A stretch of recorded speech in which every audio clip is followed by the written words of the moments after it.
Right guys, I want to give you 5 tips for Christmas peak to make sure that you're not caught short without trucks for your Christmas peak.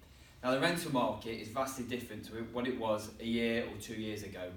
Suppliers haven't got yards full of trucks sat around unhired waiting for Christmas peak. It's vastly different. So these are 5 tips to make sure you're not caught short without trucks for your Christmas peak.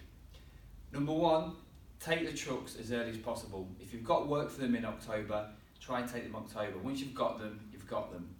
Number 2 is get your mileage right. It might be better to be honest with your mileage up front rather than pay excess mileage recharges when you hand the vehicle back.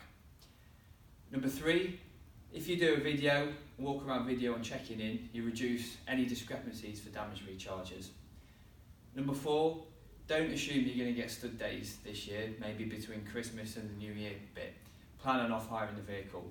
And number 5, get your vehicles booked now with your supplier. If you're in the market for some rental trucks or contract hire vehicles, get in touch with Alltruck.